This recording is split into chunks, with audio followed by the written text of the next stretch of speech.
जय दजाबंधारी द्वारकानाथ राम ऋणी चिवाड़े की श्री चरणों में कोटि कोटि वंदना। नमस्कार मित्रों बाबा रामदेव जी ने समाधि ली थी जीवित। तो जीवित समाधि लेने के पश्चात सबसे पहले जिस महापुरुष को बाबा रामदेव जी ने साक्षात प्रकट होकर दर्शन दिए थे, उस महापुरुष के बारे में आज विस्तार से जानकारी देंगे आपको। अगर पसंद आए तो लाइक कमेंट करना। मित्रों, वे महापुरुष थे हड़बूजी सांखला। मित्रों, हड़बूजी सांखला एक वचन सिद्ध महापुरुष थे और शकुन शास्त्र के बहुत ही बड़े ज्ञाता थे। और बाबा रामदेव जी कहते हैं कि मेरा दूसरा रूप है हड़बूजी। हड़बूजी सांखला बाबा रामदेव जी के मौसेरे भाई थे। और एक बार की बात है, हड़बूजी की महारानी ने एक पुत्री को जन्म दिया। तो उन्होंने ब्राह्मणों को बुलाकर पुत्री का नामकरण करने के लिए बुलाया और नक्षत्र वगैरह पूछा भी, इस बालिका के नक्षत्र बताओ भी, इसका आने वाला जीवन कैसा रहेगा। तो ब्राह्मणों ने अपनी गणित का जोड़ घटाव करके बताया कि यह जो कन्या है आपके कुल को नाश करने वाली कुल दोषनी होगी, तो इसलिए इस कन्या का त्याग देना ही उचित है। तो उस समय हड़बूजी सांखला किसी कार्य से गांव से बाहर गए हुए थे। तो घर में महारानी अकेली थी। महारानी ने अपनी दासियों द्वारा कहकर उस कन्या को बाहर जंगल में फेंकवा दिया। उधर हड़बूजी सांखला जब वापस घर आ रहे थे तो उन्हें रास्ते में तितर बोलता हुआ सुनाई दिया। तो उन्होंने तितर की आवाज़ सुनकर शगुन बनाया कि इस गांव में कोई कन्या का जन्म हुआ है और वह कन्या एक दिन जोधपुर घराने की महारानी बनेगी। ऐसा विचार करके वे चले आ रहे थे। तो कुछ ही दूरी पर आने पर उन्होंने उस कन्या का रोता हुआ सुनाई दिया। तो उन्होंने जाकर देखा कि एक कांटों में एक कन्या पड़ी हुई है। तो तुरंत हड़बूजी ने अपने मन में दया विचार कर उस कन्या को उठा लिया और अपने घर लेकर आए। जब वे घर लेकर आए तो हड़बूजी की पत्नी महारानी जी ने उन्हें बहुत ही बुरा भला कहा कि ये कन्या तो हमारी है। और ब्राह्मणों द्वारा इसके नक्षत्र पूछने से उन्होंने इस कन्या का बहुत ही बुरा नक्षत्र बताया है। वे बताते हैं कि यह कन्या अगर हमारे घर में रही तो हमारे कुल का नाश कर देगी। तो हड़बूजी ने कहा कि ऐसा कुछ नहीं है, मैंने शकुन देखा है, तितर की आवाज़ सुनी है। इन्होंने कहा है कि यह कन्या आगे चलकर जोधपुर महारानी बनेगी, जोधपुर घराने की महारानी बनेगी एक दिन। तो हड़बूजी के कहने पर उन्होंने इस कन्या को घर में रख लिया और अच्छी तरह लालन पालन किया। वही कन्या आगे चलकर जोधपुर राजघराने की महारानी बनी। हड़बूजी सांखला पहले सामान्य इंसान थे, वे भक्ति भावना नहीं किया करते थे। तो बाबा रामदेव जी के संगत में रहने के कारण और बाबा रामदेव जी के कहने से ही उन्होंने गुरु बालीनाथ जी को अपना गुरु बनाया, जो बाबा रामदेव जी के ही गुरु है बालीनाथ जी। और बाबा रामदेव जी के कहने से ही गुरु बनाकर उन्होंने आध्यात्म का मार्ग चुना और अपना राज जो छोड़कर उन्होंने फलोदी के पास एक गांव में जंगल में कुटिया बनाकर रहने लगे और बहुत ही भक्ति भावना करने लगे। तो एक समय की बात है, राव जोधा अपने क्षेत्र का राज्य जो किस कारण से हार गए थे और राज्य हार कर वे जंगल जंगल घूम रहे थे। तो घूमते घूमते हुए हड़बूजी की कुटिया में आए और हड़बूजी ने उनका बहुत आदर सत्कार किया और राव जोधा ने जी भी हड़बूजी की बहुत ही सेवा की। और हड़बूजी जब राव जोधा के सेवा भावना से बहुत ही प्रसन्न हुए और उन्होंने वरदान में एक चमत्कारी कटार दी, जो आज भी बीकानेर के जो संग्रहालय है उसमें सुरक्षित पड़ी हुई है।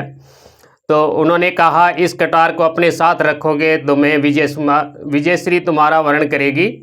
और प्रसाद के रूप में उन्होंने साबुत घूगरी खाने को दी और वचन किया, जब तक तुम्हारे पेट में यह घूगरी रहेगी आप घोड़े समेत जितनी दूरी पर, जितनी धरती पर आप घूम सकते हैं वह धरती आपकी हो जाएगी।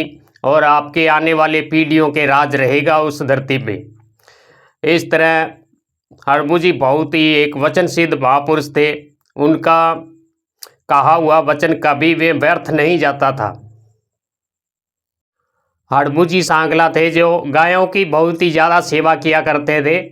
उनके पास एक लक्कड़ की बैलगाड़ी थी जो आज भी उनके जहाँ मंदिर उनका स्थान है, गांव है, वहाँ पर आज भी वह बैलगाड़ी जो सही सलामत खड़ी है।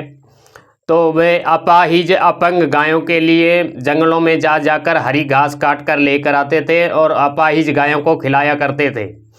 उनमें गौ भक्ति बहुत ही कूट कूट कर भरी हुई थी और गौ भक्ति के साथ साथ वे अध्यात्म के बहुत ही बड़े सिद्ध योगी थे और हमेशा बाबा रामदेव जी के साथ वे धर्म चर्चा किया करते थे। जब बाबा रामदेव जी समाधि ली, उनसे पहले बाबा रामदेव जी ने हड़बू जी से वचन किया था कि जब भी मैं समाधि लूँगा उससे पहले तुमसे मिलकर जरूर जाऊँगा, एक बार आपसे मिलकर जरूर जाऊँगा। जब हड़बू जी ने बाबा रामदेव जी की समाधि लेने की समाचार सुनी तो वे बहुत ही विचलित हो गए।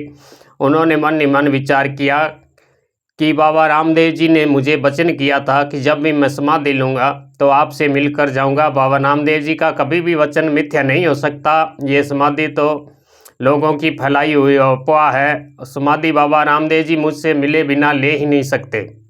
ऐसा विचार करके वे रुणेचय नगर की तरफ रवाना हुए। रुणेचय नगर के नज़दीक पहुँचे ही थे तो उन्होंने बाबा रामदेव जी घोड़ा चराते हुए मिल गए। तो हड़बू जी ने बाबा रामदेव जी ने कहा कि मैंने तो बहुत ही अशुभ समाचार सुना है कि आप जी ने समाधि ले ली है। तो बाबा रामदेव जी ने कहा, भाई हड़बू जी, ये जगत है, संसार है, इनमें किसी की क्या कहना, लोगों की अलग अलग बात है, बाकी मैं तुम्हारे सामने साक्षात खड़ा हूँ। हड़बू जी और रामदेव जी एक दूसरे के गले मिले और बाबा रामदेव जी ने हड़बू जी से कहा कि भाई हड़बू जी, तुम ऐसा करो, तुम रुणेचय नगर चलो, मुझे थोड़ा काम है, मैं 1-2 दिन में आ जाऊंगा। ऐसा करना, ये रतन कटोरा भाई बीरमदेव जी को देना और ये वीर गेडिया माता पिता को दे देना और कहना मैं 2-3 दिन में ही आ जाऊंगा। उन दोनों वस्तुओं को ले जाकर हड़बू जी रुणेचय नगर में पहुँचे। जाकर देखा तो वहाँ मातम सा पसरा हुआ था। तो उन्होंने जाकर अजमाल जी ने से पूछा कि क्या बात हुआ है। तो उन्होंने बाबा रामदेव जी की समाधि लेने की सारी घटना बता दी। तब हड़बू जी ने कहा कि आप झूठ बोल रहे हैं, बाबा रामदेव जी से तो मैं अभी भी मिलकर आया हूँ और उन्होंने यह रतन कटोरा और विरगेडिया दिया है आपको देने के लिए। और बाबा रामदेव जी तो समाधि ली ही नहीं है, आपको ऐसे ही चमत्कार दिखाया है। तो रुणेचय वासी हड़बू जी की बातों में आकर समाधि फिर से खोदते हैं। तो वहाँ एकाएक आकाशवाणी होती है कि आपने मेरे वचन की लाज नहीं रखी, मैंने आपसे कहा था कि मेरी समाधि दूसरी बार कोई न खोदे। तो इसलिए हे तंवर वंश के राजपूतों, आपको मेरा श्राप का भोगना पड़ेगा। मेरा श्राप है कि तुम लुटेरे बनोगे। आज से आगे आपके पहले जो मेरे वरदान के अनुसार पीढ़ी पीढ़ी में आपके सिद्ध पैदा होता, पीर पैदा होता, वे अब नहीं होगा और आप लुटेरे बनोगे। तब सब रुणेचय वासी और तंवर वंशियों ने बाबा रामदेव जी के सामने बैठकर हाथ जोड़कर विनती की है, प्रभु हमें इतना बड़ा श्राप न दे। तब बाबा रामदेव जी ने प्रसन्न होकर कहा कि जो भी रुणेचय गाँव में आए, जो बाबा के दरगाह पर मेरी स्थान पर प्रसाद का चढ़ाएगा, उनको आप सब तंवर मिलकर लूट लेना, जिससे आपके इस श्राप से मुक्ति मिल जाएगी। इस तरह बाबा रामदेव जी ने समाधि लेने के पश्चात सर्वप्रथम हड़बू जी को साक्षात प्रकट होकर दर्शन दिया था। मित्रों, आगे के वीडियो में मैं आपको बताऊंगा बाबा रामदेव जी ने में कलयुग में किन किन लोगों को बाबा रामदेव जी के साक्षात दर्शन हुए हैं। तो मित्रों, अगर आपको ये वीडियो पसंद आए तो लाइक करना, कमेंट करना। जय अजमल घर अवतारी बाप जी थारी सिर चरना में कोटि कोटि नमन।